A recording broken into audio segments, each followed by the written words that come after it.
내 썬날이네. Sikuwain ka lang karama. 끈끈하게 쓴나라. Hello mga palangga, for today's video, sabi ko nga sa nakaraang yung isa kong vlog. Now, sabi ko nga na magtatagalog na talaga ako kasi basta magtagalog na talaga ako. So, nandito kami ngayon sa may Choco Galore, mga palangga. Dahil nagugutom ang mga patay gutom. Kami nila Tony Morana at Daddy Jayco, kaya pumunta kami dito sa may Choco Galore. So, papakita ko sa inyo, ito yung loob ng Choco Galore. Yan siya. It's so cute and the aircon is so giving. And, teka muna. So, pinag-usapan talaga namin na magsusuot kami ng mga pantulog, yung pajamas. Kaya nakapantulog kami para wala lang, pabida-bida. So, dito ka luluto. Yan. Tapos yan yung mga noodles na pwede mong pagpipilian talaga. Maraming pagpipilian dyan. Marami kang piliin. Basta, damo ka baklonday. Bahala na, no? Basta, okay? Actually, mga palangga, marunong talaga ako magtagalog. Kaso nga lang, may mga words minsan na parang napapaisip ako, ano gani ang Tagalog sang amuni, amuna? So, kaya minsan parang, kumbaga, nabubulol ako talaga. Pero anyway, so dito ka, ayun, yung nakikita nyo kanina na parang foil na parang silver. Diyan ka magluluto-luto. Tapos, ayan, maraming noodles na mga flavors na pwedeng pagpipilian, mga palangga, ha?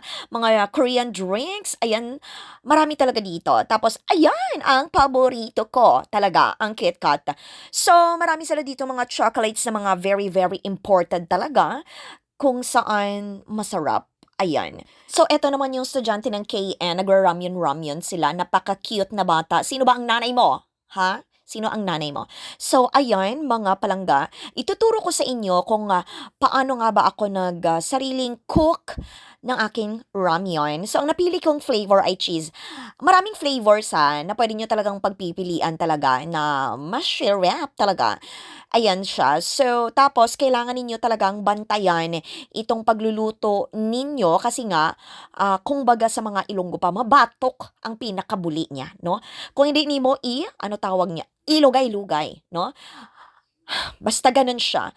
So, lugay-lugay ang drama para hindi sunog. Ayun, para hindi siya masunog, syempre. So, sobrang dali lang talaga siyang lutuin itong ramyun nating mga palangga kasi nga, itong kanilang lutuan nila, sobrang dali lang talaga siyang uminit talaga. Kaya, sobrang bilis lang talaga ng pagluto-luto natin ng ating ramyun. And, charan, syempre luto na ang ating ramyun. Ano ba ang next? Kailangan nating pumili ng ating drinks, ng ating Korean na drinks, para naman feel nating mga filingera na para ba tayong nasa convenience store ng Korea, diba? Tapos medyo nalilito talaga ako sa pagpili ng drinks kasi nga halos lahat parang gusto ko talaga siyang tikman. Pero napili ko ay itong Yakult ng Korean. Ay, basta may magambal dira nga, manul ka day. Ay, bahala na, no?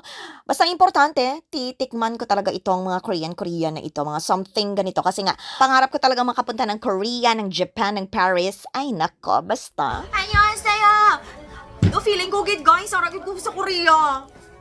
As in. Annyeonghaseyo.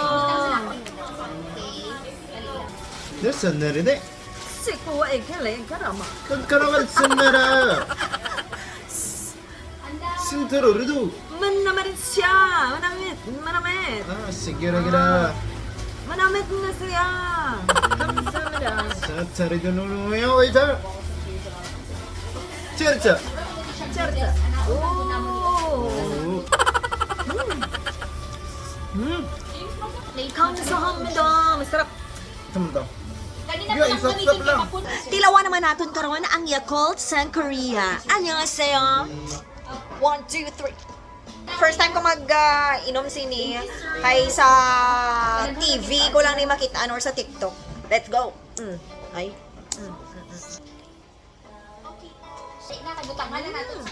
Very strawberry. Hindi ka bigyan ta ka i-part na ko sa pang video.